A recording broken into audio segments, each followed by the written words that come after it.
3 000 € par mois grâce à ce business méconnu. Monica a rejoint la formation Box for Win. En 3 mois, elle a lancé son business de boxe par abonnement. Et dès le premier mois, elle a généré 3 000 € de chiffre d'affaires. Elle nous raconte. Hello Monica. Hello. Aujourd'hui, je voulais discuter avec toi pour avoir ton retour d'expérience lorsque tu as monté ta box.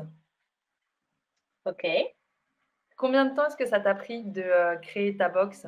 Alors, la box, My Makeup Box, m'a pris plus ou moins 3 mois, je dirais, entre la création de la box, entre le design, le site internet, la recherche des produits aussi. Je pense que ouais, ça a pris au moins 3 mois. Ok. Et le premier mois, lorsque vous vous êtes lancé, tu as eu combien d'abonnés? Tu as fait quel chiffre d'affaires? Il y avait un peu plus de 60 abonnés, plus précisément 61 abonnés, 61 abonnés parce que c'était des femmes. Et le chiffre d'affaires était plus ou moins de 3 000 €. Cool, super. Tu étais contente de ce premier résultat? Ah oui, totalement, totalement. Pour une première, surtout quand on n'est pas attendu et qu'on lance un projet, 3 000 €, c'est déjà très bien, hein. Ah, j'étais fière, oui. Super. Est-ce que la formation Box for Win t'a aidé et en quoi est-ce qu'elle t'a aidé dans ce lancement? La formation, est-ce qu'on peut appeler réellement ça une formation? Parce qu'en plus, je suis une personne qui adore les formations en ligne, donc j'en consomme énormément. Et je dirais que la formation Box for Win n'est pas, selon moi, une formation, c'est plutôt un accompagnement.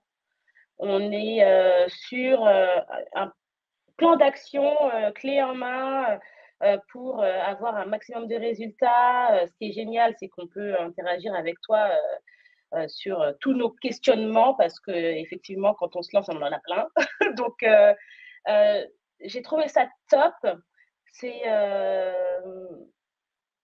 c'était juste parfait, surtout quand on doit valider une idée, quand on doit après rechercher les clients, rechercher les produits parfois. Eh bien, j'ai pas ressenti un moment de solitude, même pas une seule seconde. C'était donc, selon moi, vraiment un accompagnement et pas réellement une formation. Ok. Ok, ok, super. Est-ce que tu recommandes aux gens qui veulent se lancer dans cet univers de suivre une formation, de suivre cette formation par exemple? Dans l'univers de la boxe, Ouais, ouais, quelqu'un qui veut se lancer sur une box. totalement. Moi, je pense que déjà, il faut avoir un peu l'âme d'entrepreneur, hein, aimer l'entrepreneuriat, se dire que c'est un projet, c'est notre bébé.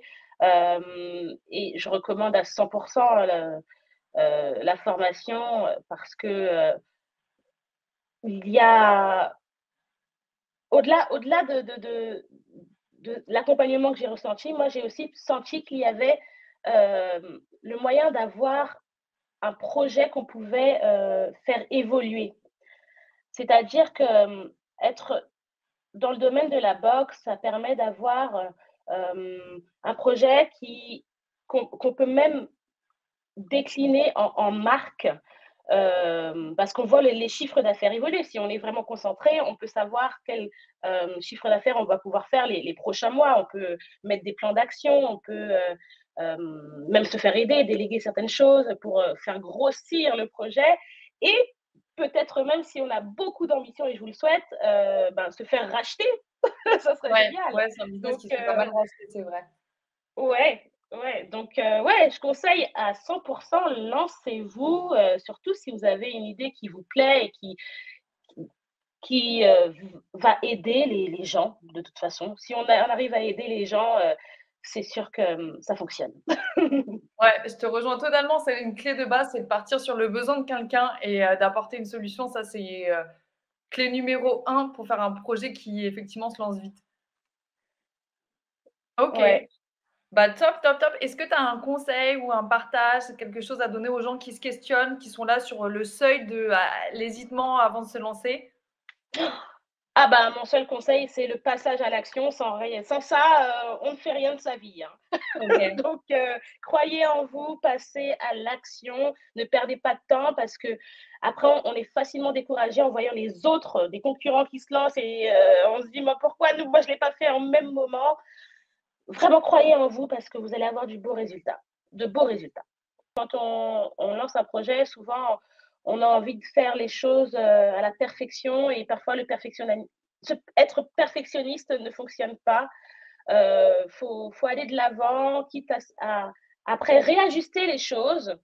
Vaut mieux avoir une version parfois bêta pour après la modifier, la corriger, mais au moins ça nous permet d'avancer. Ouais. Donc Ouais, arrêtez d'être perfectionniste. Si je Ouais, je voulais suis dire d'accord ça. avec toi. Non, mais c'est en plus, en fait, le truc, c'est que si tu es trop perfectionniste, tu passes du temps tout seul sur ton idée sans la confronter à ton public. Et donc, t'as pas, et c'est eux, en fait, qui vont te guider dans la bonne version de ton produit. Et si tu fais que cogiter solo, tu vas te persuader qu'un détail est hyper important et ils en ont rien à faire, alors qu'il y avait un autre truc qui était hyper important à leurs yeux et que tu n'as pas travaillé. Donc, c'est sûr que ouais, le mieux, c'est de confronter son produit rapidement aux gens pour le peaufiner, carrément. Tout à fait, oui. Trop bien.